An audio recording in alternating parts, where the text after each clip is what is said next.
গত জুমায় আমার কাছে দুই ছেলে আসছে, ওরা ল্যাপ তোষকের দোকানদার, ল্যাপ তোষক বেচে, একেবারেই সাধারণ খেটে খাওয়া মানুষ, চেহারা দেখলেই বোঝা যায় সারাদিন পরিশ্রম করা মানুষ, 5 ওয়াক্ত নামাজ জামাতে পড়ে। তো বলতেছে, হুজুর আপনি একটা বয়ানে বলছেন ফজরের নামাজের ক্যাম্পেইন করতে, ফজরের নামাজের জন্য বন্ধুদেরকে উঠাইতে, সাথীদেরকে। আমার শায়েখ আল্লামা মুফতি মুশতাকুর নবী কাসিম হুজুর আমারে একটা বড় জিম্মাদারি দিয়েছিলেন, আজ থেকে বহু আগে, 7-8 বছর আগে হবে। উনি আমারে বলছিলেন, মাওলানা আমার দিলে বড় চায় বাংলাদেশে আমি একটা আন্দোলন করি, যে আন্দোলনের নাম হবে ফজরের নামাজে মুসল্লি বৃদ্ধির আন্দোলন। আলহামদুলিল্লাহ আমি এই কাজটা সবসময় করতে চেষ্টা করি, সব সময়। আমার অসংখ্য বয়ান আপনি শুনে দেখেন, ফজরের বয়ান আছে। তো ওই ছেলেরা শুনছে এইটা। আমাদের সন্দ্বীপে 4টা ছেলে ইউনিভার্সিটির এই উদ্যোগ নিছিল, তারা বন্ধুদেরকে ফজরের নামাজের জন্য উঠাবে। ইউনিভার্সিটি পড়ুয়া ছেলে, সন্দ্বীপ নাম শুনছেন না, যে চট্টগ্রাম। তো ওরা বলতেছে, হুজুর আমরা সাগরের পারে হাঁটতে হাঁটতে সিদ্ধান্ত নিয়েছিলাম, তখন তাৎক্ষণিক কিছু বন্ধুদের নামের তালিকা করব, জাগরে দাওয়াত দিব। এখন কাগজ নাই কারো কাছে, কোথায় এই এটা লিখবো কেমনে? কয়েকজনের কাছে একটা কলম ছিল, কিন্তু কাগজ নাই আমাকে 4 জনের কারো কাছে। এরপরে সাগরের পারে হাঁটতেছিলাম, পরে কয়েকটু দূর থেকে পরে সিগারেটের প্যাকেট আনছি, আইনাইডার উল্টা ফিট, সিগারেটের ওই ফিটে তো সাদা, ওটার মধ্যে নামগুলা লিখছি। কোন কোন এলাকায় যাবো, কেমনে কাজ করবো, কি করতে পারি আমরা, ওইগুলা লিখছি এই কাগজটার মধ্যে। এরপরে কাজ শুরু করছে। আলহামদুলিল্লাহ 1 থেকে 1.5 বছরের ব্যবধানে 4000-এর চাইতে বেশি কিশোর যুবক ফজরের নামাজ জামাতে। একটা উপজেলা নওজোয়ান কি না পারে, যুবক চাইলে কি না পারে, করতেও পারে, বরবাদও করে দিতে পারে। আসাবুল উম্মাহ কিতাবের মধ্যে আছে, শাবাবুহুম আসাবুল উম্মাহ, উম্মতের মেরুদণ্ড যুব সমাজ, উম্মতের মেরুদণ্ড। মেরুদণ্ড দ্বারাই মানুষ সোজা থাকে, ঠিক না? মানে মানুষের এই যে আমি সোজা হয়ে বসলাম কিসের মাধ্যমে? মেরুদণ্ড। জাতি সোজা থাকবে উম্মতের যুবকদের দ্বারা। নওজোয়ান তো ওই ল্যাপ তোষকের দোকানদাররা, তারা এবার উদ্যোগ নিছে তাদের এলাকায়, আমাদের কুমিল্লা লাকসাম মনোহরগঞ্জ এলাকার ওরা বলতেছে, হুজুর আমরা আস্তে আস্তে ফিকির করছি, এই 1.5-2 মাসের মধ্যে প্রায় 240 জন সাথী আমরা লিস্টি করছি, যারা আমরা এখন ফজরের নামাজ জামাতে পড়ব। তো দিছে, দেখেন এই সাধারণ ছেলে, আমার গাড়িতে ওই কাগজ আছে, এরা এটার নাম দিছে বেনামাজিকে খুঁজে বেড়াই, নামাজিকে বন্ধু বানাই। ওইটা এখন দলের সংগঠনের। আচ্ছা শুনছেন এরকম সুন্দর কথা? আমি তো শুনি না। বেনামাজিকে বন্ধু বানাই, আরে খুঁজে বেড়াই, নামাজিকে কি বানাই? বেনামাজিরও কোনো খারাপ কিছু কইছে না, ভাই তোমারে তালাশ করি, নামাজের দাওয়াত দিব। দেখেন একটা ল্যাপ তোষক বিক্রেতা, ফিকির, মানুষকে দাম দেবে। আপনাদেরকে বললাম, মেহেরবানি করে কার্যকর উদ্যোগ, কার্যকর ফিকির আরো নেওয়া। কে কি করে সারা বাংলাদেশে, সারা বাংলাদেশের সমস্ত হুজুর বলেন, পাবলিক বলেন, জেনারেল শিক্ষিত বলেন, ওলামায়ে সবার সব কিছু শুনে দেখা আপনি কুলাইতে পারতেন, এত কিছু আপনি করতে পারতেন। এত জনের এত জায়গার মধ্যে আপনি একটু একটু 1 লাইন 8 লাইন বুদ্ধি দিয়া হবে না। আপনি একটা কিছু করেন, আপনি সামান্যটুকুই করেন, ইনশাআল্লাহ ওই সামান্যটুকুই একদিন অসামান্য হয়ে যাবে, অসামান্য হয়ে যাবে। এজন্য একটা ফেলে দেওয়া কাঠ বাঁকা বুকা, একবারে বাঁকা, অব্যবহৃত। কিন্তু কোন একজন মিস্ত্রি এটার উপরে দীর্ঘদিন যাবত একটু একটু করে তিল তিল করে এটার মধ্যে কাজ করছে, এটাকে সাজায় তুলছে, এমন সুন্দর হয়েছে যে পরবর্তীতে কয়েক লক্ষ টাকায় এটা বিক্রি হয়েছে। এটা পত্রিকা আমার একটা রিপোর্ট দেখাইলো। কিন্তু শুরুতে এটা ছিল একটা ফেলে দেওয়া জিনিস, ফেলনা। রিসাইক্লিং অর্থাৎ এই ফেলে দেওয়া জিনিস আবার নতুন করে প্রসেসিং করে আবার পণ্য বানায়, এটা একটা বিরাট শিল্প। ওই যে ঝুট, আমার এটা খুব কষ্ট হইতেছে, আমি এগুলা পারতাম না, আমি এগুলা লাগাইয়া আমার কাছে ইতমিনান হচ্ছে না কথা বলতে, কষ্ট হইতেছে আমার কাছে, মনে হয় যেন আমার কান্দে একটা বোঝা চাপাই দিছে গাড়ি, এগুলো এমনি পড়ে থাকে।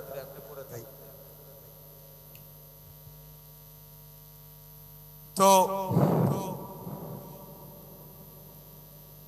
রিসাইক্লিং অর্থাৎ এই যে মনে করেন রাস্তায় অনেক এই বোতল, লাখ লাখ বোতল ফেলে থাকে, পড়ে যায়, এগুলা কিন্তু একদল সংগ্রহ করে, এগুলা দিয়ে আবার কি করে, এগুলারে রিসাইক্লিং আবার পুনরায় বানায়। গাজীপুরে আমি কাপাসিয়ার ওদিকে মাহফিলে গেছি, না কোনাবাড়ির ওদিকে, বিশাল এরিয়ায়, এই কিছুদিন আগে ওদের পুরো এরিয়াটার হলো ওরা ঝুট মালের ব্যবসা করে। গার্মেন্টস এর যে টুকরা টুকরা মাল, যেগুলা কাপড়, এগুলোর দিয়ে তারা একটা বিশাল ব্যবসা করে, এগুলো আবার প্রসেসিং করে, এগুলো দিয়ে আপনার অনেক টাকা রোজগার করে। এরা ব্যবসায়ীদেরকে বলে যে ঝুট মানে ফেলে দেওয়া মাল, আর এই ঝুট মালের ব্যবসায়ী তাইলে বলে। এই জন্য আমি শুরুতে এটা বলি, সামর্থ্যের ভিতরে প্রত্যেকের মধ্যে যোগ্যতা আছে, যার যার জায়গা থেকে কম বেশি কিছু করা উচিত, তাইলে অনেক উপকার, অনেক ফায়দা। এই জন্য শুরুতে বললাম যে মনোযোগ দিয়ে শুনেন, প্রত্যেক কথা দিল দিয়ে শুনেন। কিতাবের মধ্যে আছে হযরত সুফিয়ান ইবনে উয়াইনা রাহমাতুল্লাহি আলাইহি, তিনি বলছেন যে ইলম পূর্ণ হয় কখন, মুকাম্মাল হয় কখন, পাঁচটি জিনিস যখন অর্জন। এক নম্বর হলো আল ইস্তিমা, মনোযোগ দিয়ে শোনা। দুই নম্বর হলো সুম্মাল ফাহম, অতঃপর এটা বুঝা, আসলে কথাটা আমি বুঝছি না, কি কইলো হুজুরে, আমি বুঝছি কিনা, না বুঝলে আবার রিপিট করা, আবার জিজ্ঞাসা করা, আবার বলেন সাহাবায়ে কেরামের বলতেন ইয়া রাসূলুল্লাহ আমি কথাটা বুঝি নাই, আবার বলেন, আবার জানতে চাইতেন, আবার বুঝতে চাইতেন, এই বুঝা।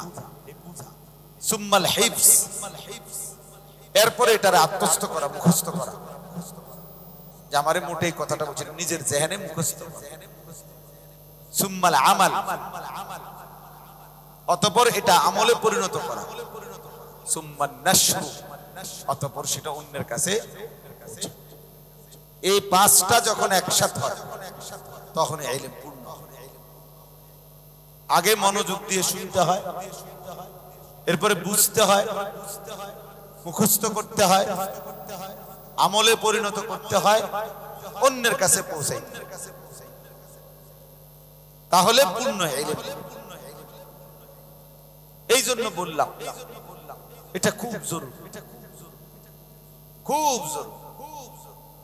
আলহামদুলিল্লাহ মাওলানা সাহেব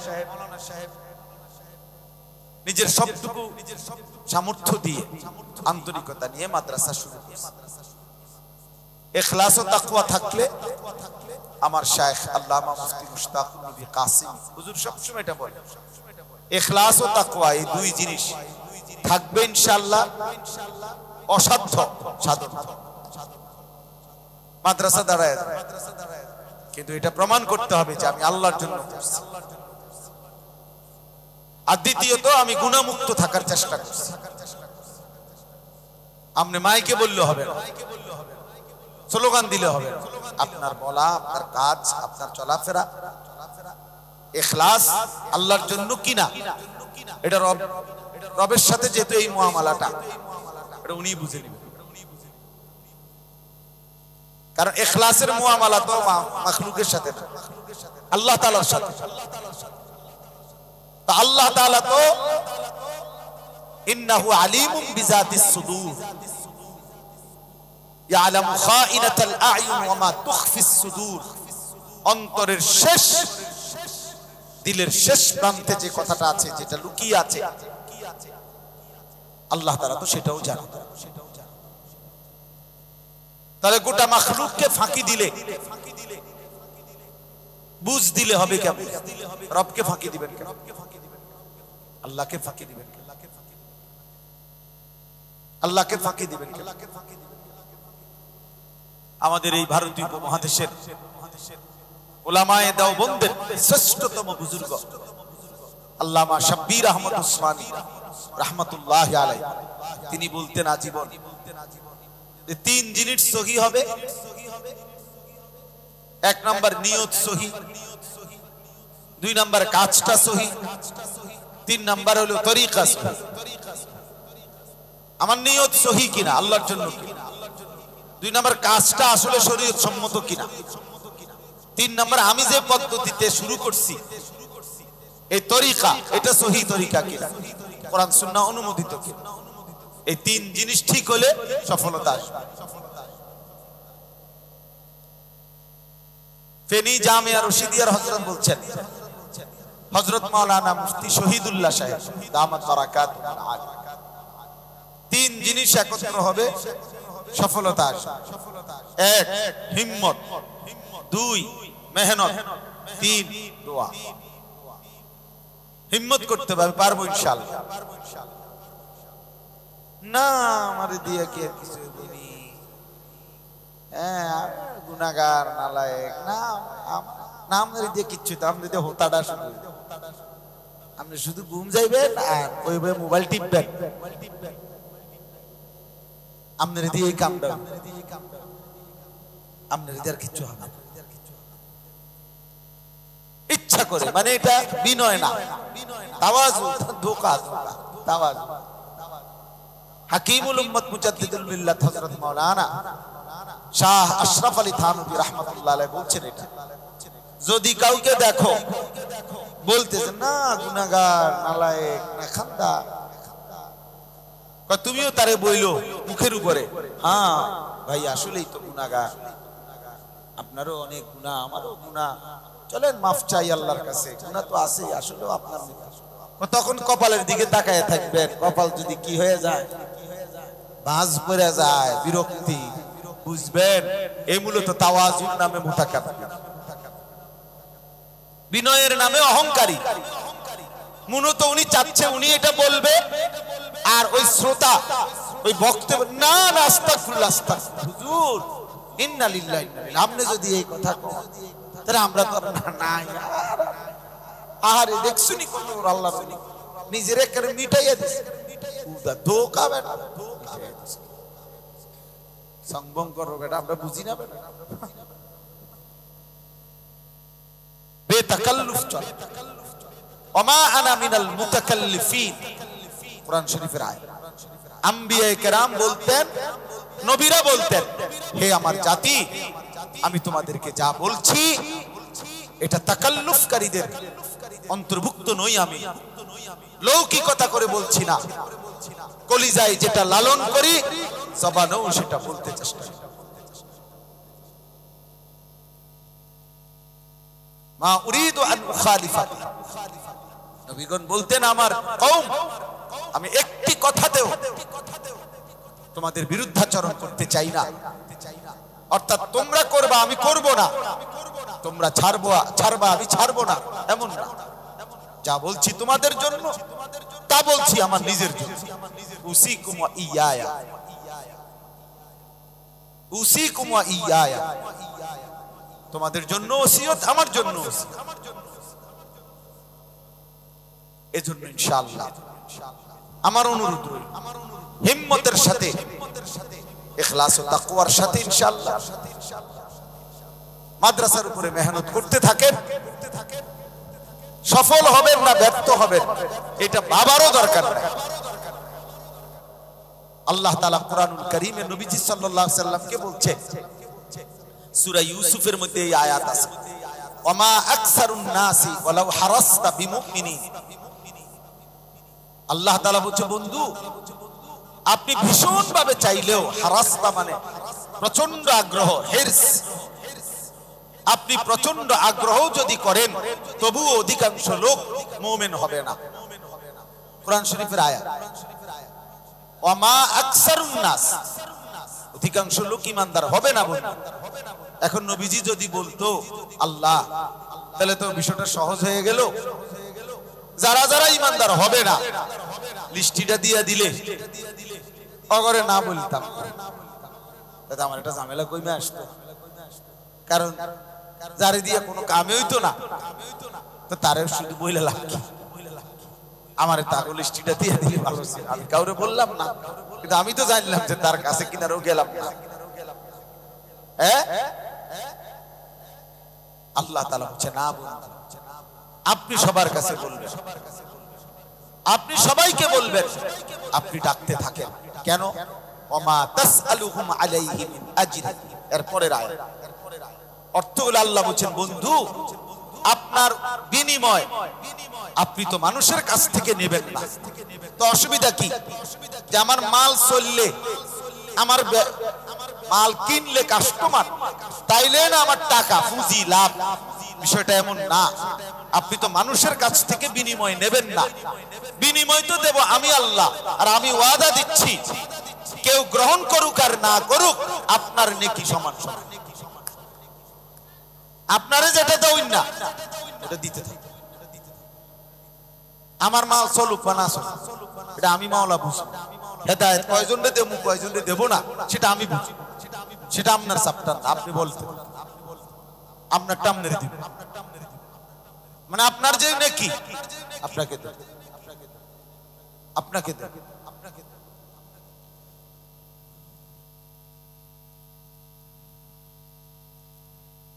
ভাই অনেক মেহনত করতেছে, পিছনে এক ভাই, আমি তাকাইলে মাথা নামায় মোবাইলটা দিয়া, আর আমি যদি এদিকে তাকাই উনি মোবাইলটা আলগাই।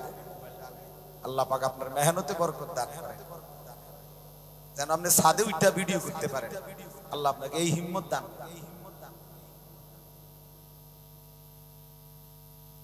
গাফেল মানুষ, মানে নিষেধ করলে নিষেধ করছেন আর কি, আমারটা আমি করব। এই নফসানিয়াত, আমি আমার হাজারো ত্রুটি আছে, কিন্তু আমরা এটা বুঝতে হবে আমাদের জিম্মাদারি, উম্মতের পরিবর্তন, উম্মতের ইসলাম। আপনারা জানেন না, একটা হালাত এখন এমন যে একটা সময় যুগ যুগ ধরে আউলিয়া বুজুর্গানে দিন, আল্লাহ পাকের বড় বড় আল্লাহর প্রিয় বান্দারা, আফসোসের বিষয় হলো তখন ওনারা শুধু মানুষের দিলের মেহনত করতেন, মন্দ স্বভাবগুলো দূর করার চেষ্টা করতেন, উত্তম স্বভাবগুলো দিয়ে অন্তর আলোকিত করতেন, ইসলাহে নফস, ইসলাহে কলব। আর এখন উম্মতের হালাত হইল অন্তর পবিত্র করবেন তো পরে মিয়া, বাহ্যিক যে চুল, চেহারা, লেবাস, পোশাক, ওযু, গোসল, নামাজ, সূরা, কেরাত, দোয়া, কালাম সব ঠিক করা দরকার, সব ঠিক করা দরকার। কি পরিমাণ মেহনত এখন করা দরকার।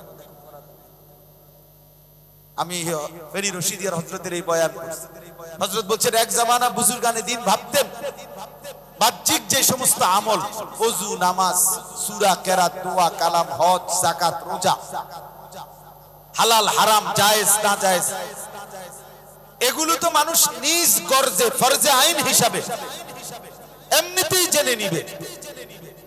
আর বুজুর্গানে দিন মেহনত করতেন কিভাবে অন্তরের মধ্যে যে মন্দ কুস্বভাবগুলো আছে এগুলো দূর করে উত্তম স্বভাব দ্বারা যেন ভেতরটাও কি করে দেয়, আলোকিত করে দেয়। ওনারা শুধু এই ফিকির করতেন। এটাই ছিল ইসলাহ, আগে ইসলাহে নফস, এটাই ছিল পীর মুরিদ, এটাই ছিল আউলিয়া কেরামের মেহনত, এটাই ছিল তাজকিয়া, এটাই তাসাউফ। আর এখন হালাত হলো উম্মতের চুল থেকে নিয়ে পায়ের নখ পর্যন্ত সব সংশোধন করা, ঠিক করা দরকার। চুলও এলোমেলো, চেহারাও এলোমেলো, ঘরের সামনের রুম থেকে নিয়ে বাথরুম পর্যন্ত আপনি খুঁজেও পাবেন না রাসূলুল্লাহ সাল্লাল্লাহু আলাইহি ওয়াসাল্লামের সুন্নাতের কোন নমুনা। 60 বছর চাচা জীবনে কোনোদিন ব্রাশ এবং টুথপেস্ট ভুলে নাই, কিন্তু মিসওয়াকের কথা মনে নাই। প্রতিদিন ডাইনিং টেবিল চেয়ারের কথা কখনোই ভুলে না, দস্তরখান চেনেও। লুঙ্গি এনে দেয়, লুঙ্গি গামছা একটা বিছাই দেয় চাদর। আমি কোন সময় বহু জীবনে যুদ্ধ করি, আমি না লুঙ্গি তো লুঙ্গি, এটা তো দস্তরখান, এটা তো লুঙ্গি, এটা তো গামছা না, এটা দস্তরখান, আলাদা দস্তরখান। এখন আনেন মানে এখন ওয়াদা দেন যে আগামী 3 দিনের ভিতরে 2 দিনের ভিতরে আপনি বানাইবেন, এটা বলেন, এখন বলেন। একবার এক জায়গা থেকে এরকম হ্যান্ড আরে ব্যানার মাহফিল বা ব্যানার আছে, ব্যানার কাইটে দস্তর, এটা বলে দস্তর। আপনি একটা ঘোষণা দিয়ে দিলেই দস্তরখান হয়ে গেল। আল্লাহ আমাদেরকে হেফাজত করে। তো এই জন্য বললাম উম্মতের বাহ্যিক ইসলাহ খুব দরকার। আমি প্রত্যেক দিন বলি যে মনে করেন নাকের নরম জায়গায় ফরজ গোসলের সময় পানি পৌঁছানো ফরজ, এটা ফরজ। আপনি কল্পনা করেন, শুধু একটা মিনিট চোখটা বন্ধ করে ভেবে দেখেন তো আমার দেশের কি পরিমাণ যুবক কিশোর, স্কুল পড়ুয়া, কলেজ পড়ুয়া, ইউনিভার্সিটি পড়ুয়া অথবা তার চাইতে বয়স্ক লোক যদি মক্তবে বা কোনো আলেম থেকে এটা শিখে না নেয় যে ফরজ গোসল যখন বীর্যপাত হয় তখন গোসল ফরজ হয়, তখন এই নাকের নরম জায়গায় এই নাক নড়ে যে দূর, এর দূরে কয় নাকের নরম। প্রত্যেকের নাকে 2 অংশ, এক অংশ নড়ে এরকম, আরেক অংশ নড়ে না। এর নড়ে যেটুকু এতটুকুরে বলে নাকের নরম জায়গা। এটা ভেতরে পানি পৌঁছানো ফরজ। আর এটা খোদার কসম, কোন আলেমে দিন থেকে মক্তবে হোক বড় হইয়া হোক যদি কেউ শিখে না নেয়, কোন হুজুর থেকে মস্ক না করে, 100 বছরেও সে এই ফরজ নিজে নিজে আদায় করতে পারবে। আমি চ্যালেঞ্জ করি, আমি চ্যালেঞ্জ করি, এটা কোন আলেমে দিন থেকে শিখতে হবে কিভাবে নাকের নরম জায়গায় পানি পৌঁছে। ঝর্ণা ছেড়ে দিলে গাও ভিজে কিন্তু নাকে পানি পৌঁছে না, ঝর্ণা ছেড়ে দিলে শরীর ভিজে কিন্তু কুলি করার যে ফরজ, ফরজ গোসলের ক্ষেত্রে এটা আদায় করা হয় না, আলাদা করতে হবে। তাহলে এই ক্ষেত্রে বলেন যেই সমস্ত ছেলেগুলোর এই লাখ লাখ মুসলমানের সন্তান যে ফরজ গোসল, যাদের বয়স 15 হয়ে গেছে, তাদের সবাই ইচ্ছায় অনিচ্ছায় তাদের বীর্যপাত হয়, তো তাদের ফরজ গোসলের কি হাল? সে যদি এটা না পারে, না জানে, তাহলে তো সে 24 ঘন্টায় অপবিত্র, তার তো কোনো নামাজ কবুল হবে না। সে যদি সারা সপ্তাহ নামাজ নাও পড়ে, তো মনে করেন শুক্রবারে পড়ছে কদ্দুর নামাজ, এটাও তো হবে না।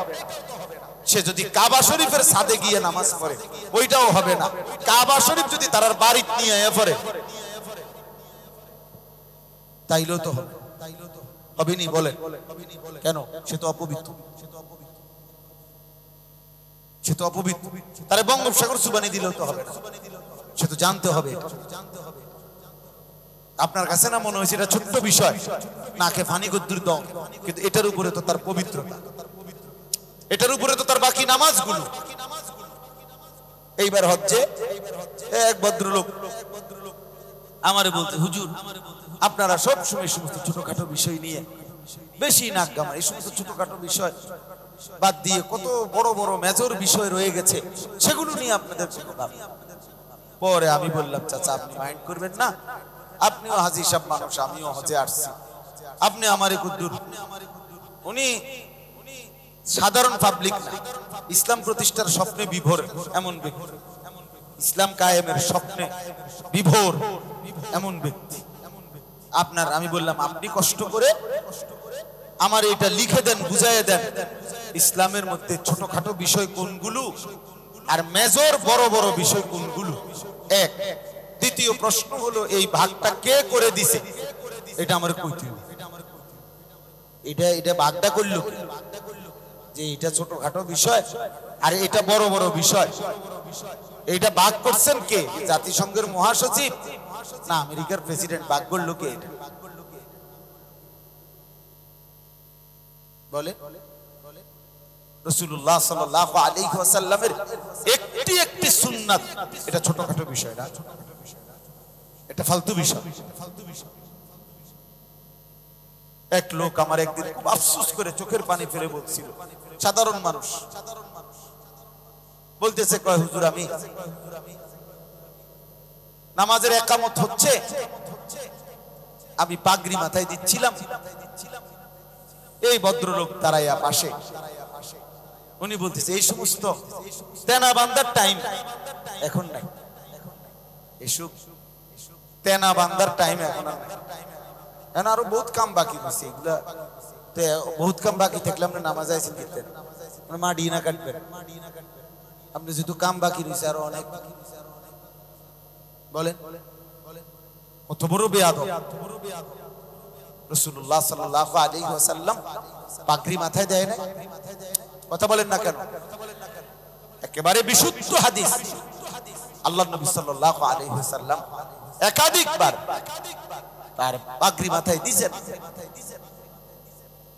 তাইলে আমার মাথা তো এখন পাগড়ি নাই, তো এটা হলো নাই, আমি পড়ি নাই এখন, এটা হলো তুচ্ছ-তাচ্ছিল্য করা, অবজ্ঞা করা। অথচ সমস্ত উলামায়ে কেরাম এই ব্যাপারে একমত। এটা আকীদার একটা গুরুত্বপূর্ণ আকীদা যে শায়ের দ্বীন, ইসলামের চিহ্ন বহন করে এমন কোন নিদর্শনকে তুচ্ছ-তাচ্ছিল্য করা, জেনে বুঝে যদি কেউ অবজ্ঞা করে, উপহাস করে, এটা কুফরি, কুফরি, কুফরি। এটা কুফরি না, এটা ইস্তিহজাউ শাআইরিদ দ্বীন কুফর, এটা কুফরি। দাড়ির মধ্যে কি পাইলেন? প্রত্যেক কথাই আপনারা হুজুররা দাড়ি কি বললেন, এটা কি বুঝাইতে চাইলেন? আপনি যে ধমকটা মারলেন কি বুঝাইতে চাইলেন? দাড়ির মধ্যে কি মানে? দাড়ির মধ্যে ইসলাম, দাড়ির মধ্যে নবী সাল্লাল্লাহু আলাইহি ওয়াসাল্লামের সুন্নাত,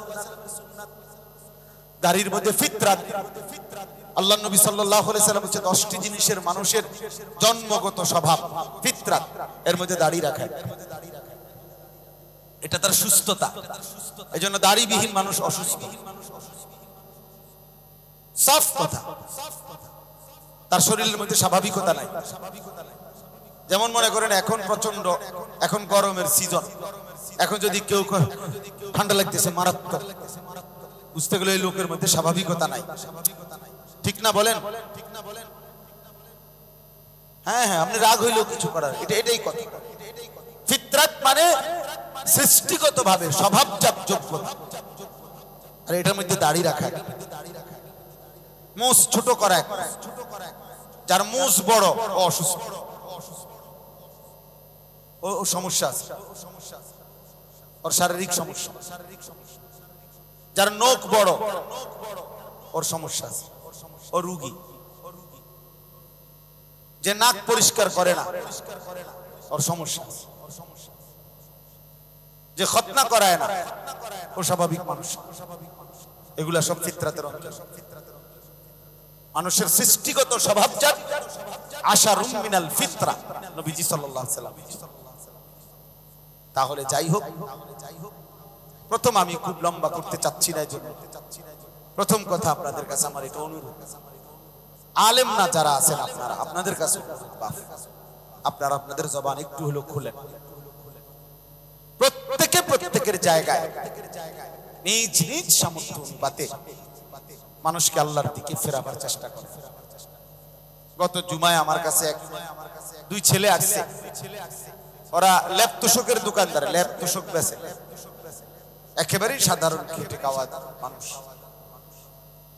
চেহারা দেখলেই বোঝা যায় সারাদিন পরিশ্রম করা মানুষ, 5 ওয়াক্ত নামাজ জামাতে পড়ে। তো বলতেছে, হুজুর আপনি একটা বয়ানে বলছেন ফজরের নামাজের ক্যাম্পেইন করতে, ফজরের নামাজের জন্য বন্ধুদেরকে উঠাইতে, সাথীদেরকে। আমার শায়েখ আল্লামা মুফতি মুশতাকুর নবী কাসিম হুজুর আমারে একটা বড় জিম্মাদারি দিয়েছিলেন, আজ থেকে বহু আগে, 7-8 বছর আগে হবে। উনি আমারে বলছিলেন, মাওলানা আমার দিলে বড় চায় বাংলাদেশে আমি একটা আন্দোলন করি, যে আন্দোলনের নাম হবে ফজরের নামাজে মুসল্লি বৃদ্ধির আন্দোলন। আলহামদুলিল্লাহ আমি এই কাজটা সবসময় করতে চেষ্টা করি, সব সময়। আমার অসংখ্য বয়ান আপনারা শুনে দেখে, ফজরের বয়ান আছে। তো ওই ছেলেরা শুনছে এইটা। আমাদের সন্দ্বীপে 4টা ছেলে ইউনিভার্সিটির এই উদ্যোগ নিছিল, তারা বন্ধুদেরকে ফজরের নামাজের জন্য উঠাবে। ইউনিভার্সিটি পড়ুয়া ছেলে, সন্দ্বীপ নাম শুনছেন না, যে চট্টগ্রাম। তো ওরা বলতেছে, হুজুর আমরা সাগরের পারে হাঁটতে হাঁটতে সিদ্ধান্ত নিয়েছিলাম, তখন তাৎক্ষণিক কিছু বন্ধুদের নামের তালিকা করব, যা করে দাওয়াত দিব। এখন কাগজ নাই কারো কাছে, কোথায় এই এটা লিখবো কেমনে? কয়েকজনের কাছে একটা কলম ছিল, কিন্তু কাগজ নাই আমাকে 4 জনের কারো কাছে। এরপরে সাগরের পারে হাঁটতেছিলাম, পরে কয়েকটু দূর থেকে পরে সিগারেটের প্যাকেট আনছি, আইনাইডার উল্টা ফিট, সিগারেটের ওই ফিটে তো সাদা, ওটার মধ্যে নামগুলা লিখছি। কোন কোন এলাকায় যাবো, কেমনে কাজ করবো, কি করতে পারি আমরা, ওইগুলা লিখছি এই কাগজটার মধ্যে। এরপরে কাজ শুরু করছি। আলহামদুলিল্লাহ 1 থেকে 1.5 বছরের ব্যবধানে 4000-এর চাইতে বেশি কিশোর যুবক ফজরের নামাজ জামাতে। একটা উপজেলা নওজোয়ান কি না পারে, যুবক চাইলে কি না পারে, করতেও পারে, বরবাদও করে দিতে পারে। আসাবুল উম্মাহ কিতাবের মধ্যে আছে, আশ-শাবাবুহুম আসাবুল উম্মাহ, উম্মতের মেরুদণ্ড যুব সমাজ, উম্মতের মেরুদণ্ড। মেরুদণ্ড দ্বারাই মানুষ সোজা থাকে, ঠিক না? মানে মানুষের এই যে আমি সোজা হয়ে বসলাম কিসের মাধ্যমে? মেরুদণ্ড। জাতি সোজা থাকবে উম্মতের যুবকদের দ্বারা। নওজোয়ান তো ওই ল্যাপ তোষকের দোকানদাররা, তারা এবার উদ্যোগ নিছে তাদের এলাকায়, আমাদের কুমিল্লা লাকসাম মনোহরগঞ্জ এলাকার। ওরা বলতেছে, হুজুর আমরা আস্তে আস্তে ফিকির করছি, এই 1.5-2 মাসের মধ্যে প্রায় 240 জন সাথী আমরা লিস্টি করছি, যারা আমরা এখন ফজরের নামাজ জামাতে